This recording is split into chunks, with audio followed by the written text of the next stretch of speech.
കാഞ്ചീപുരത്ത് നമുക്കൊരു നിധി കിട്ടിയിട്ടുണ്ട്, കാണിച്ചു തരട്ടെ. കാഞ്ചീപുരത്ത് അവസാനത്തെ ദിവസം കേട്ടോ. ഒന്ന് സാരിയൊക്കെ കഴിഞ്ഞ ദിവസം തന്നെ എടുത്തോണ്ട് ഇന്ന് കൂടുതൽ പർച്ചേസിംഗ് ഒന്നുമില്ല. എന്നാലും എന്നത്തെ പോലെ കുറച്ച് കാഴ്ചകളൊക്കെ കാണാൻ ഇറങ്ങി. 1-2 ഡ്രസ്സും കൂടി എടുക്കാനുള്ളതുകൊണ്ടേ നമ്മൾ ചായ കഴിച്ചിട്ട് അങ്ങോട്ട് പോവാന്ന് കരുതി.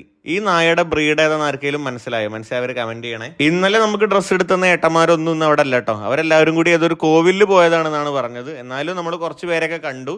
ഇന്നും നമ്മൾ വേണ്ട ഡ്രസ്സുകളൊക്കെ അവിടെ നിന്ന് എടുത്തിട്ടുണ്ടായിരുന്നു കേട്ടോ. കാഞ്ചീപുരത്ത് വന്നതിന് ശേഷം നമ്മളെ മൊത്തം സഹായിച്ചത് നമ്മളെ പെരുമാളേട്ടനും ഫാമിലിയാണ്. നമ്മളന്ന് ട്രെയിനിൽ നിന്ന് പരിചയപ്പെട്ടെ. അദ്ദേഹം ഇവിടുത്തെ റവന്യൂ ഡിപ്പാർട്ട്മെന്റിലെ ഒരു ഗവൺമെന്റ് ജീവനക്കാരനാണ്. അദ്ദേഹത്തിന്റെ വീട്ടിലേക്ക് രാത്രി ഭക്ഷണം കഴിക്കാൻ വേണ്ടി നമ്മളെ വിളിച്ചിട്ടുണ്ട്. അവർക്ക് കുറച്ച് ഗിഫ്റ്റും വാങ്ങിയിട്ടുണ്ട് കേട്ടോ.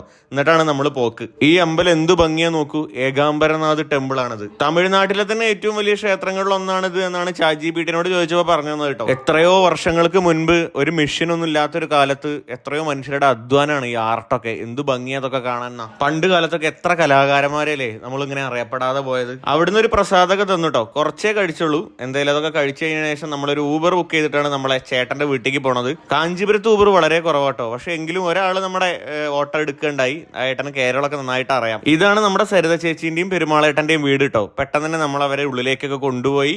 എന്തായാലും എന്ത് സന്തോഷാന്നറിയാം അവരുടെ മുഖത്തൊക്കെ. എല്ലാ 6 മാസത്തിലും അവർ കേരളം സ്ഥിരമായിട്ട് യാത്ര ചെയ്യാറുണ്ട്. കേരള ഫുഡൊക്കെ അവർക്ക് നല്ല ഇഷ്ടമാണെന്ന് പറഞ്ഞു. അങ്ങനെ പെട്ടെന്ന് തന്നെ ഞങ്ങളൊരു ഫാമിലി ആയിട്ടോ. തമിഴ് അറിയാത്ത അമ്മയൊക്കെ എന്തൊക്കെയോ സംസാരിക്കുന്നുണ്ട്. വീട്ടിലുള്ളവരെ കാണണം എന്ന് പറഞ്ഞപ്പോൾ വീഡിയോ കോളൊക്കെ ചെയ്ത് കാണിച്ചു കൊടുത്തു. എന്തായാലും എല്ലാവരും ഫുൾ ഹാപ്പി. അവരുടെ ചേച്ചിയുടെ വീട്ടിൽ ട്രഡീഷണൽ ആയിട്ട് പട്ടുസാരി ഉണ്ടാക്കുന്നുണ്ടെന്ന് പറഞ്ഞപ്പോൾ ഞങ്ങൾ അവിടെയും കാണാൻ പോയി. പണ്ട് കാഞ്ചീപുരത്ത് എല്ലാ വീട്ടിലും ഇങ്ങനെ ചെയ്തിരുന്നെങ്കിൽ പോലും ഇന്ന് വളരെ കുറവ് വീടുകളിൽ മാത്രമാണ് ഇങ്ങനെ ചെയ്യുന്നത് എന്നുള്ളത് ആ സങ്കടം പറയണ്ടായി ആ ചേച്ചി. ട്രഡീഷണൽ പട്ടുസാരി വേണമെങ്കിൽ ഇവർ ചെയ്തു തരും കേട്ടോ. വേണമെങ്കിൽ ഞാൻ നമ്പർ അയച്ചുതരാം. ട്രഡീഷണൽ പട്ടുസാരി ഒന്നും ഉണ്ടാക്കണമെങ്കിൽ ഏകദേശം ഒരാഴ്ച സമയം എടുക്കുന്നതാണ് ഇവർ സൂചിപ്പിച്ചത്. അതിനുശേഷം നമ്മൾ ഭക്ഷണം കഴിച്ചു കേട്ടോ. അവരുടെ ട്രഡീഷണൽ ബിരിയാണി സരിത ചേച്ചി നമുക്ക് ഉണ്ടാക്കി തന്നിരുന്നേ. നമ്മുടെ ബിരിയാണിയിൽ നിന്ന് ചെറിയൊരു വ്യത്യാസമൊക്കെ ഉണ്ട് കേട്ടോ. പക്ഷെ സ്നേഹമാണല്ലോ വിളമ്പണത്. അത്ര ഭംഗിയായിരുന്നു. പെട്ടെന്ന് തന്നെ നമ്മളൊരു കുടുംബമായിട്ടോ. എന്തായാലും കല്യാണത്തിന് വരും എന്നുള്ളത് ഉറപ്പ് വന്നിട്ടുണ്ട് പെരുമാളേട്ടൻ. ഞാൻ പറഞ്ഞ നിധി ഈ ഫാമിലി തന്നെയാട്ടോ.